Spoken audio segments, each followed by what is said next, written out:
2 பச்சை மிளகா, வெங்காயம் தேவையான அளவு போட்டுக்கலாம்.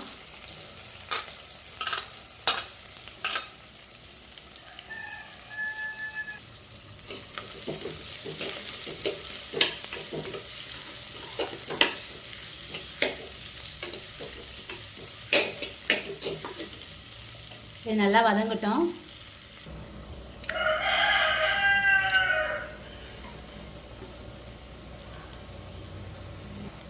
நல்ல பழுத்த தக்காளி 2 தக்காளி சேர்த்துக்கலாம்.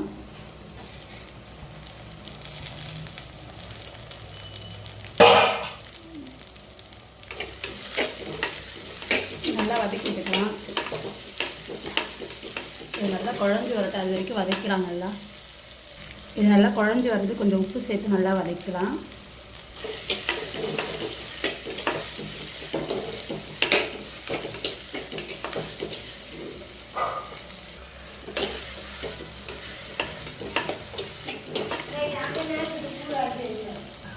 நம்ம தோட்டத்தில் விளைஞ்ச கத்திரிக்காய், நல்லா குட்டி குட்டி கத்திரிக்காவாக ஒரு 10 கத்திரிக்காய் சேர்த்துக்கலாம்.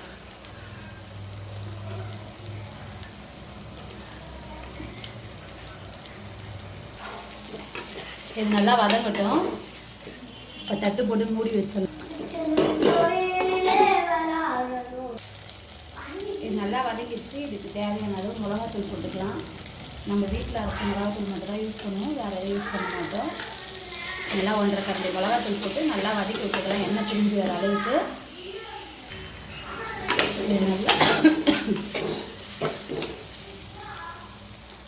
நல்லா ஒரு லெமன் சைஸ் புளி வந்து நல்லா ஊற வச்சு கரைச்சி வச்சுருக்கேன், அதை சேர்த்துக்கலாம்.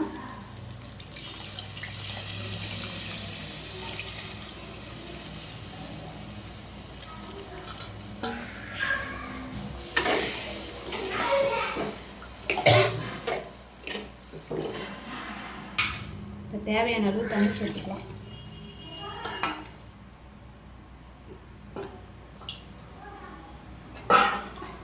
இப்போ இதை நல்லா கலக்கி விட்டுட்டு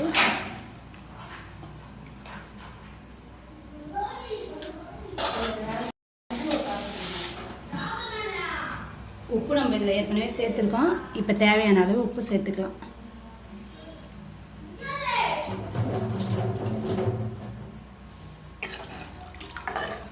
இதை நல்லா கலக்கி விட்டுட்டு உப்பு காரம் எப்படி இருக்குன்னு செக் பண்ணிக்கலாம்.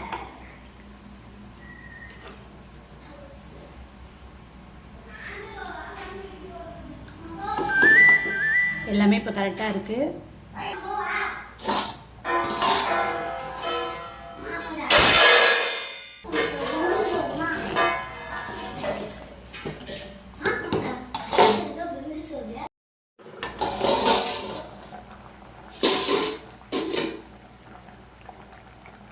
இதில் ஒரு சைடு இருக்க மாங்காய் மட்டும் கொஞ்சம் சேர்த்துக்கலாம். மாங்காய் போட்டு மீன் குழம்பு வச்சா தான் டேஸ்ட்டாக இருக்கும். அதுக்காக இது கொஞ்சம் நேரம் கொதிக்கட்டும். அதுக்கப்புறம் மீன் சேர்த்துக்கலாம்.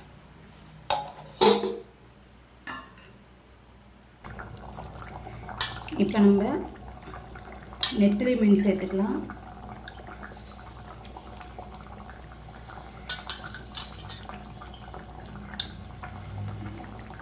இது கொஞ்ச நேரம் ஒரு கொதி அளவுக்கு வச்சுட்டு ஆஃப் பண்ணிட்டோம்னா சூடான நெத்திலி மீன் குழம்பு ரெடி ஆகிடும்.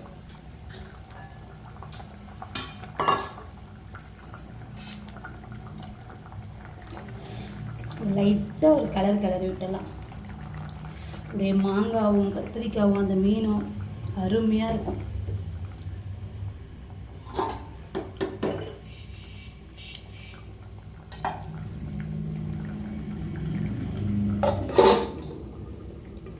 அவ்வளோதான். ஒரு 5 நிமிஷம் கழித்து ஆஃப் பண்ணிவிட்டு சுவையான மீன் குழம்பு, அதுவும் நெத்திலி மீன் குழம்பு சுட சோறு போட்டு சாப்பிட்லாம்.